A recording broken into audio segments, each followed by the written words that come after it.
Eu lembro que as pessoas me perguntavam, falavam assim, mas por que você vai escrever de Maringá? Não tem nada interessante em Maringá. Maringá não é Paris, Maringá não é Buenos Aires, não é, Moscou, Dostoiévski. Eu falei, mas não é disso que a gente está falando. Guimarães Rosa escreveu de coisas universais do sertão, assim, no fim do mundo do sertão. Então essas coisas elas podem ser encaixadas. Eu acho isso maravilhoso. A máxima, salvo engano, Tolstói, que se você quer falar sobre coisas universais, fala do teu.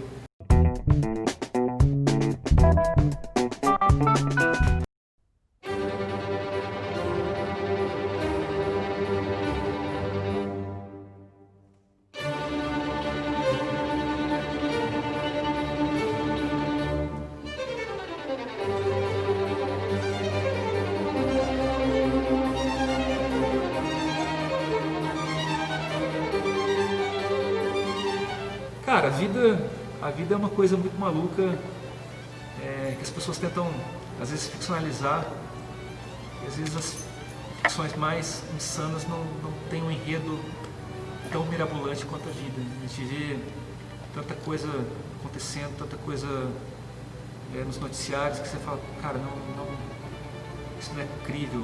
As bancas, os críticos, as pessoas iam falar assim, não, esse cara é inverossímil. Eu sempre faço essa busca pela verossimilhança. Eu sou um cara, eu tenho uma mente um pouco criativa, as pessoas falam que eu tenho uma mente um pouco diabólica.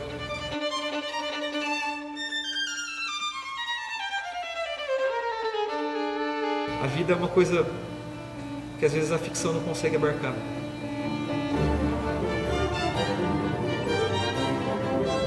O meu nome é Marcos Pérez Gomes Filho, mas na literatura eu só coloco Marcos Pérez. Penso de colocar o Gomes Filho como um autor de, sei lá, de um pornosoft, ou de uma linha B, assim, pra quem sabe. Mas na literatura eu sou Marcos Pérez e eu sempre fui um leitor muito apaixonado, desde criança. Sou muito grato à minha mãe que desde cedo assim, ela incentivou a leitura. Em determinado ponto eu achei que eu tinha coisas para falar também. Em decorrência de tudo que eu tinha lido, eu era um leitor agradecido de tudo aquilo que eu tinha, das coisas que eu ficava maravilhado lá. Acho que por ser também um pouco tímido e por não extravasar isso em outras áreas, a literatura começou como um escape, como quase uma terapia. Era um lugar que eu tinha seguro para poder falar meus defeitos, meus medos. Assim. Então acho que começou assim.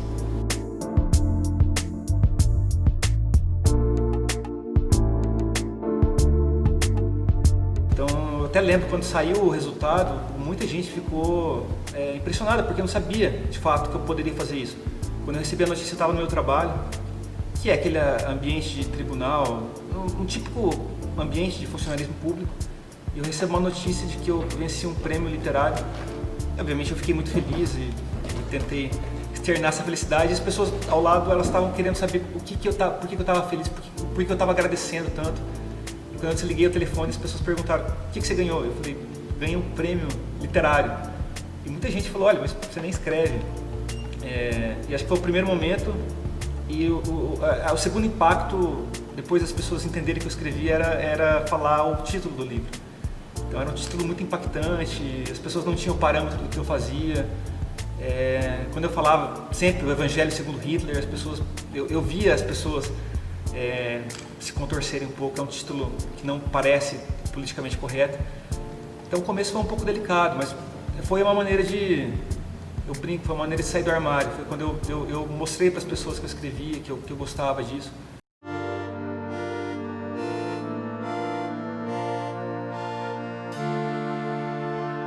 Até então eu não tinha ideia do que era, de fato, ser um escritor. Aquele primeiro momento, eu sou muito agradecido ao prêmio. Eu já saí com uma editora grande, uma editora com renome. Eu me lancei nesse mercado no momento que foi nos 45 do segundo tempo de uma ideia daquele Brasil que ia dar certo, que as coisas estavam acontecendo, euforia de Copa do Mundo, Olimpíadas. A cultura estava vivendo um momento muito, muito ímpar assim, na história. O Brasil estava sendo homenageado no Salão do Livro de Paris, em Frankfurt. As coisas tinha muita publicação, muita tradução. Então, eu lembro que quando eu comecei, eu sentia uma efervescência, assim, era uma coisa bonita de se ver. E eu sentia aquela efervescência, eu sentia o pessoal falando que estava tentando largar os outros empregos, que é uma coisa comum na cultura brasileira. O escritor sempre teve uma segunda profissão, mas eu lembro que quando eu entrei eu senti essa efervescência toda e eu até, por alguns momentos, eu vislumbrei, eu pensei em tentar sair do tribunal, em tentar entrar nessa carreira full time, assim, ser escritor full time que escreve para jornais, que faz isso, que faz aquilo, que está nos eventos.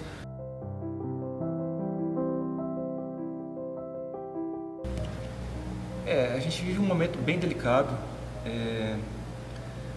e é um momento que as diretrizes políticas, já historicamente, as diretrizes políticas alinhadas à direita, elas não são tão compreensivas à cultura, elas têm uma visão talvez mais pragmática da cultura, assim, elas priorizam outras áreas, né? Então, inclusive, a pessoa fala, mas a teoria, a direita não estuda a teoria de cultura, ela não participa efetivamente de eventos literários, das discussões, das pautas, e depois ela vem reclamar e fala assim que a cultura é toda voltada para a esquerda, mas ela não dá para você querer só o bônus, querer que você faça conteúdo voltado para a direita se essa mesma direita ela não aparece antes para entender como funciona, para entender as políticas, para entender conceitos muito basilares. As pessoas não entendem às vezes coisas, a diferença entre indústria cultural e cultura, sabe? Essas comparações às vezes, sei lá, alguém vai comparar a Anitta com a orquestra de choro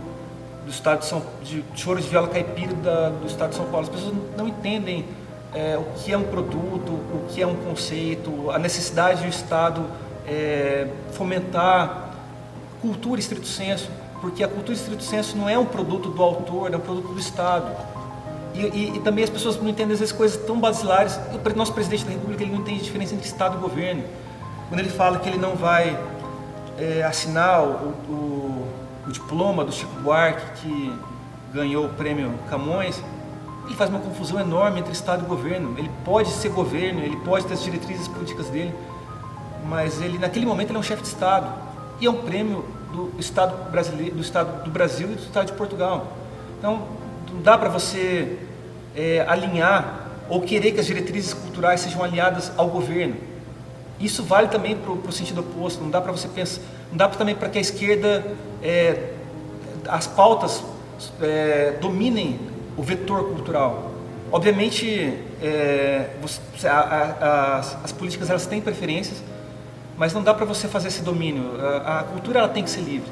A cultura ela pode ser política, ela pode ter um vetor. O autor ele pode ter um vetor para a direita ou para a esquerda, mas quem está no governo não pode aprisionar. Eu acho que a gente corre um risco muito sério de aprisionamento.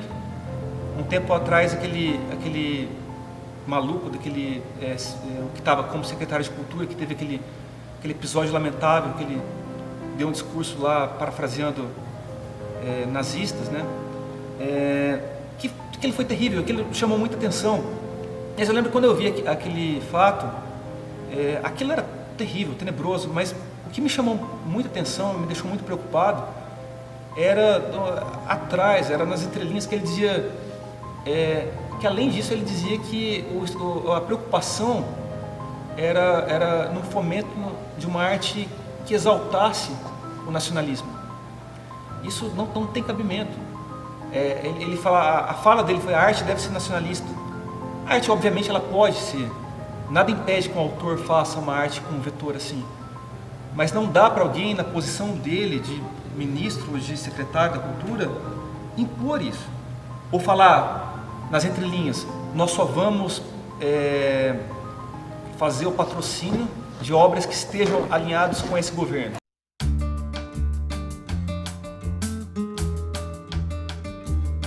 Mas Humberto Eco, ele tem uma frase muito boa. Ele diz que a internet produziu, obviamente ela teve muitas coisas boas, muitos benefícios, mas ela produziu em larga escala o idiota. E eu lembro quando ele soltou essa frase, as pessoas não entendiam, e eu lembro que algumas pessoas criticaram ele.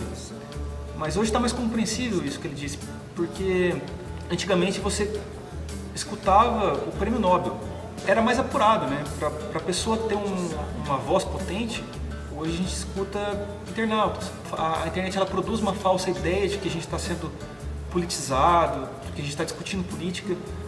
E na verdade eu acho que muitas vezes a gente está latindo coisas um para o outro e ninguém está conversando. E é uma coisa, não é discussão, são falas desencontradas, falas que não tem nenhum embasamento. Eu acho isso muito preocupante. E as pessoas falam, todos falam. Hoje você não falar que é o problema, que daí você já é taxado de isentão e isso e aquilo. Então, às vezes as pessoas me perguntam, mas qual que é a tua posição em relação a, sei lá, bem hipotético, sobre o armamentismo? Eu até posso ter uma opinião sobre isso, mas a questão é que minha opinião é irrelevante. Eu não estudei, eu não tenho experiência, eu mal sei armar um estilingue. Então, dane-se a minha opinião. A questão essas opiniões, elas são importantes? São, mas elas não estão embasadas. Eu acho que falta estudo, falta pensar de uma maneira um pouco mais crítica em tudo que a gente está falando. Não adianta a gente achar que a gente está sendo politizado dentro da Wikipedia e dando opiniões sobre a zaga do Flamengo, sobre a crise do Oriente Médio. E tentar entender. Acho que cada vez mais a gente precisa ler. A gente está muito perito em ler coisas muito superficiais, coisas muito rápidas e querer opinar. As coisas estão muito velozes, né? No entretenimento também a gente tem muita coisa. Mas eu acho que cada vez mais é importante a gente pensar no que a gente está falando. Por mais que a gente precise respeitar lugares de fala e coisas que às vezes você não tem propriedade, não tem conhecimento, não tem noções às vezes históricas, sociais, para poder falar de determinadas particularidades, mas a literatura sempre é um exercício da alteridade, é sempre você se colocar em uma posição que não é a sua, de você perguntar como seria. Então eu acho que esse exercício de você se colocar e de você viver emoções que não são as suas, eu acho que em muitos momentos eu sinto isso. E é a literatura, cara. Você lê a Metamorfose e ver o cara que se transformou em barata e que está num processo alienatório da sociedade e entender que aquilo é uma alegoria de uma coisa que você está sentindo. Você não precisa se transformar em uma barata para entender o que Gregor Samsa passou. Um exemplo muito, muito banal, mas a literatura é sempre o exercício de você se colocar ali. Acho que a alteridade ela é uma coisa muito importante na literatura, para o autor, para o leitor. E acho que seria interessante também para se colocar nesse momento que a gente está. Acho que é o que falta. A gente estava falando muito sobre isso, sobre diálogo, sobre como as discussões devem ser feitas. Eu acho que a gente esquece muito da alteridade. A gente não se coloca na posição do outro. A gente faz muitas críticas, muitos xingamentos. E às vezes a gente ter um exercício acho que mais humano só, sabe? Se colocar na visão do outro, como você disse, e tentar entender, tentar ser um pouco mais tolerante. Eu acho que a literatura ajuda muito. O Bolsonaro devia ler mais para ser mais tolerante, eu acho. Bom, meus sonhos são todos básicos. Ganhar um prêmio Nobel, ser o camisa 10 da Copa do Mundo. Tive sonho já de ser jogador de futebol também. Então, eu acho que esse entendimento do que eu era em outras áreas me ajudou a moldar o que eu sou hoje como escritor. Um cara que vai mais pela persistência do que pela razão, assim, sabe? Eu acho que isso me ajudou. Enfim, qual que era a pergunta?